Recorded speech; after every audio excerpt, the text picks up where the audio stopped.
Students, अब हम आज के लेक्चर में डिस्कस करते हैं कि इस पोएम के अंदर कौन कौन सी चीज़ें जो हैं वो डिस्कस की गई हैं और इस पोएम में हम इसको किस तरह कैप्चर करें कि हम इसको आसानी से, ताकि जो भी यूनिवर्सिटी क्वेश्चन पूछे हम उसको कर लें। तो इस पोएम के अंदर बेसिकली ये जो है ये एक, इससे पहले मैं आपको बताता हूँ कि इस पोएम में कहा क्या गया है, यानी इसका जो सेंट्रल आइडिया है। आइडिया क्या है? आइडिया इसका ये है कि modern man has no time. आज का जो इंसान है उसके पास टाइम नहीं है। ये एक बड़ा फिनोमिना है, ये उसकी एक बड़ी एक मसरूफियत है, प्री ऑक्यूपेशंस जिसको बोलते हैं ना कि वो working like a machine, he is working like a machine, he is working like a horse, he is making pots of money, he is running after the material pursuits of life, and he has no spare time to enjoy the beauty of nature। ये इसका एक idea है। और शायर क्या कहना चाह रहा है कि अगर इंसान खुश रहना चाहता है, मॉडर्न मैन जो है वो खुश रहना चाहता है, तो he has to arrange some spare time। उसको अपनी मसरूफियत में से थोड़ा सा टाइम निकालना पड़ेगा और वो जो टाइम है उसको वो लगाए जी फितरत, जो एलिमेंट्स ऑफ नेचर हैं, ठीक है ना, उसको एंजॉय करने पे लगाए। तो इस तरह उसकी जो ज़िंदगी है वो खुशियों का एक मजमूआ हो जाएगी, वो परेशानियों का फिर मजमूआ नहीं रहेगी। ये इसका एक ना आइडिया है। अच्छा, उसके बाद इस पोएम के अंदर क्या डिस्कस किया गया है जी कि ये जो पोएम है बेसिकली ये पैटर्न फॉलो कर रही है सोनेट का। यूनिवर्सिटी इसके ऊपर क्वेश्चन भी पूछ सकती है कि व्हाट इज़ अ सोनेट, कि सोनेट क्या होती है। बेसिकली जो सोनेट होती है students, a sonnet is a poem that consist of 14 lines. यानी सोनेट एक ऐसी नज़म होती है जो कि 14 लाइंस के ऊपर मुश्तमिल होती है। और उसमें होता क्या है कि in the first 12 lines the poet discusses some problem, and in the last 2 lines the poet gives solution to that problem। और सोनेट जो होती है that expresses the feelings and emotions of the poet। एक sonnet क्या होती है, उसमें poet जो है उसकी फीलिंग्स और इमोशंस बेसिकली जिस तरह इस पोएम के अंदर, लेयर के अंदर, वो मॉडर्न मैन की जो प्री ऑक्यूपेशंस हैं, जो उसकी मसरूफियत हैं, उसके ऊपर लेमट कर रहा है, उसके ऊपर वावेला कर रहा है, रो रहा है। तो ये इसके इमोशंस का इजहार है। और सोनेट जो है वो एक ख़ास पेंटामीटर के ऊपर, मीटर के ऊपर लिखी जाती है, ठीक है ना। उसमें जिसको कहते हैं कि राइमिंग स्कीम होती है, ठीक है ना। एक मीटर को वो फॉलो करती है, उसको पेंटामीटर कहा जाता है। और उसको आइम्बिक, ठीक है, ये मैं आगे थोड़ा सा डिस्कस करूँगा इसको। आइम्बिक जो पेंटामीटर होता है उसको वो फॉलो करती है। अच्छा, इसके बाद फिर क्या डिस्कस किया गया है कि इसके अंदर ये बताई गई है जी हेरोइक कपलेट।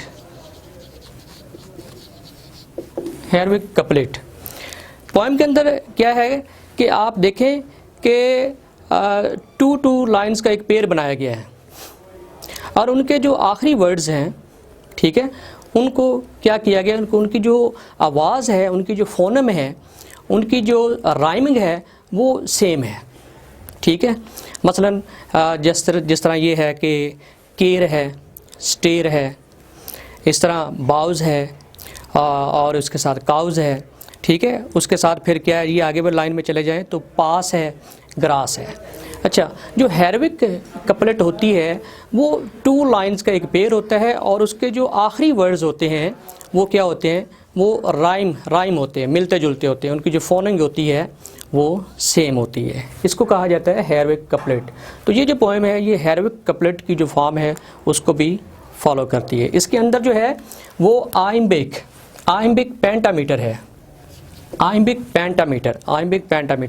पेंटामीटर यही होता है कि पेंटा का मतलब 5 होता है, ठीक है ना, और मीटर जो उसमें जो होते हैं, जो राइम स्कीम होती है उसको बोलते हैं।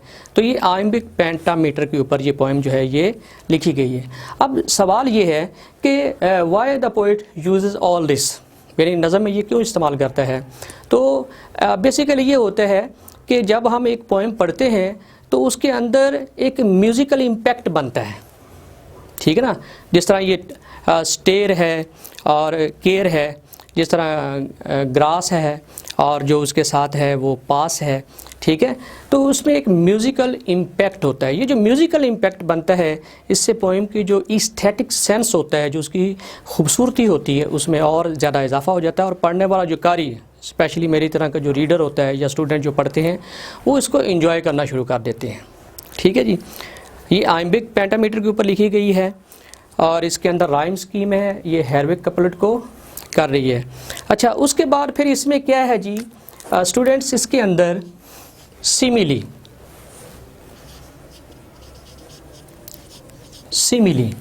ठीक है। ये जो सिमिली है, बेसिकली सिमिली क्या होती है ये आपको समझाना पड़ेगा थोड़ा सा। बेसिकली जो सिमिली होती है, आप इसको आसान ये कह लें कि ये कंपैरिजन होता है, जिसको उर्दू में बोलते हैं ना, जैसे किस चीज़ को शबीह दी जाए, तशबीह दी जाए, ठीक है। इसमें कंपैरिजन करता है और दो चीज़ों के दरमियान जो है वो कंपैरिजन करता है। सिमिली जो है वो हमेशा शुरू होगी एज और लाइक से, एज और लाइक से। जिस तरह उसने इस पोइम के अंदर भी यही बात की है। जैसे ये लाइन है जी, and stare as long as sheep or cows, एक तो ये सिमिली है। फिर उसने कहा जी कि streams full of stars like skies at night, तो ये सिमिली है, ठीक है। अच्छा, सिमिली जो होता है वो कंपैरिजन होता है। अच्छा, उसके बाद फिर इस पोएम के अंदर जो है वो क्या चीज़ डिस्कस की गई है, पर्सोनिफिकेशन। पर्सोनिफिकेशन क्या होती है कि टू इंडावर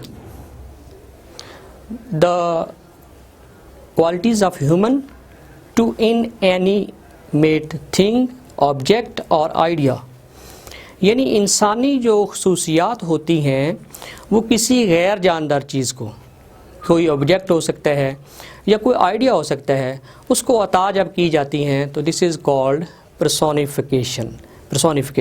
अब इस पोएम के अंदर शायर ने क्या किया है कि पर्सोनिफाई किया है। और पर्सोनिफाई किसको किया है जी, उसने ब्यूटी को किया है, फीट ऑफ ब्यूटी, यानी खूबसूरती को पाँव लगा दिए हैं, ठीक है। Basically the poet is talking about the beauty of nature, maybe he is talking about the beauty of a girl, लेकिन उसने ब्यूटी को फीट लगा दिए हैं। तो ये जो फीट हैं ये एक इंसानी ये कैरेक्टरिस्टिक्स है और ये उसने ब्यूटी को एक जानदार चीज़ बना दी है, ठीक है ना, यानी उसको इनएनिमेट से एनिमेट कर दिया, एनिमेशन उसमें भर दी है। तो ये जो चीज़ होती है इट इज़ कॉल्ड पर्सोनिफिकेशन, ठीक है। अच्छा स्टूडेंट, ये जो चीज़ें हैं अब ये मैंने सारी आपको डिस्कस कर दी हैं। अब मैं आपको ये बताता हूँ कि यूनिवर्सिटी जो है वो किस किस्म के क्वेश्चन जो हैं वो आपसे पूछ सकती हैं और वो किस आपने उसको कैसे टैकल करना है, क्योंकि आपने पोएम भी सारी पढ़ ली, उसमें जो डिफ़िकल्ट जो चीज़ें हैं, उसमें जो राइम स्कीम है, जो फिगर ऑफ स्पीच हैं, वो भी मैंने डिस्कस कर दी हैं। तो इसमें यूनिवर्सिटी आपसे सोनेट के बारे में पूछ सकती है कि व्हाट इज़ अ सोनेट, ठीक है। तो सोनेट की जो मैंने अभी आपको डेफिनेशन बताई है मैंने आपको, एक तो वो है और बेसिकली दूसरी ये बात है कि सारी जो पोएम है ये सोनेट ही है। मतलब आपने जब इसका आंसर लिख रहे हो तो आपने सिर्फ सोनेट को पकड़ के नहीं बैठ जाना, ये सारी जो पोएम है ये सोनेट, ठीक है ना। उसमें थीम क्या है, उसमें आइडिया क्या है और उसमें जो है सिमिली इस्तेमाल की गई, उसमें ये भी इस्तेमाल किया गया है। तो बेसिकली ये एक सोनेट ही है। तो आपने सारी पोएम को जो है वो क्रिटिकली आंसर के अंदर डिस्कस करना है, ये इसका सूटेबल आंसर होगा। अब होता क्या है कि फॉर एग्जांपल के स्टूडेंट से कहा जाता है कि व्हाट इज़ अ सोनेट, तो स्टूडेंट जो है वो सोनेट के ऊपर ही वो 3-4 लाइन लिखता है, कहता है आगे मैं क्या करूँ, I have nothing to write, मेरे पास तो कुछ लिखने को नहीं है। तो ये कंसेप्ट जो है ना, इससे थोड़ा बाहर निकलें, इसको ख़त्म करें। सोनेट का मतलब है कि you will have to discuss the poem, basically ये सोनेट ही है, you will have to discuss the poem as a whole, ठीक है ना। तो ये आपका 150 to 200 वर्ड्स का जो रिक्वायरमेंट होती है यूनिवर्सिटी की, वो एक बेहतरीन जो आंसर है वो आपका सोनेट के ऊपर जो है वो बन सकता है। उसके बाद आपसे हो सकता है ये भी क्वेश्चन किया जाए कि how can the modern man become happy, ठीक है। अब ये भी बड़ा सिंपल से इसका आंसर है, ये कोई इतना डिफ़िकल्ट नहीं है। अगर आप सारी पोएम स्टूडेंट्स अगर आप गौर करें, सारी पोएम पढ़ें, तो इसमें उसने ब्यूटीज़ ऑफ नेचर की बात की है, ठीक है ना, और सिंपलिसिटी ऑफ नेचर उसकी बात की है। तो बेसिकली शायर ये कह रहा है कि अगर हम इस चीज़ को यानी ब्यूटी ऑफ नेचर, जो एलिमेंट्स ऑफ नेचर है, उसको गौर से देखें और फॉर सम टाइम अपनी जो मटेरियल परसूट्स हैं, अपनी जो बिजीनेस है, अपनी जो मसरूफियत है, उसको ब्रश असाइड कर दें और कभी किसी जंगल की तरफ चले जाएं और स्क्वेरल्स को देखें और स्ट्रीम्स जो फुल ऑफ स्टार्स हैं उनको देखें। तो ये सारी जो पोएम है ये ब्यूटी ऑफ नेचर के बारे में बात कर रही है। तो जब आप सारे ये एलिमेंट्स जो इस पोएम के अंदर डिस्कस किए गए हैं, ठीक है ना, शायर कहता है कि ये भी देखो, ये भी देखो, ये भी देखो, आप इनको वन बाय वन डिस्कस करेंगे तो definitely modern man can become happy. और एक और बात है कि ये जो मटेरियलिस्टिक अप्रोच टू लाइफ होती है, ठीक है ना, ये ज़िंदगी को तबाह कर देती है, ये ज़िंदगी को बर्बाद कर देती है। यानी आप देखें ना कि modern man is having everything but he has no peace of heart and peace of mind. उसके पास कुछ नहीं है, ना ज़हनी सुकून है, ना कल्बी। वो कहता है मैं परेशान हूँ। तो एक बात तो तय है कि जो मादियत परस्ती होती है, जो मटेरियलिज्म होता है, जो मटेरियलिस्टिक अप्रोच होती है लाइफ की तरफ, वो ज़िंदगी का सुकून जो है वो ख़त्म कर देती है। फिर आपसे अगर ये पूछा जाए कि व्हाट इज़ अ पर्सोनिफिकेशन, तो पर्सोनिफिकेशन डेफिनेटली इसमें 2 लाइन के अंदर सिर्फ पर्सोनिफिकेशन का जिक्र है, ठीक है। तो एक तो आपने पर्सोनिफिकेशन को एलेबोरेट करना है, उसकी जो डेफिनेशन है वो लिखनी है। Personification when the poet gives the characteristic of animate things to inanimate, that is called personification। तो फिर इसमें पोएम जो है उसको भी एलेबोरेट करना है, उसको भी डिस्कस करना है। तो ये एक बेहतरीन जो आंसर है वो पर्सोनिफिकेशन का हो सकता है। तो उम्मीद है स्टूडेंट्स के आज का हमारा जो लेक्चर है ये आपको पसंद आया होगा। इंशाल्लाह आगे भी हमारे बहुत से लेक्चर इसके ऊपर हैं। आगे जो पोइट्री है पूरा हम जो BA इंग्लिश का पेपर है उसको हम डिस्कस करेंगे।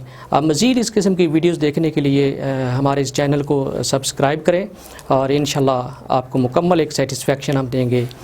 अल्लाह हाफिज़।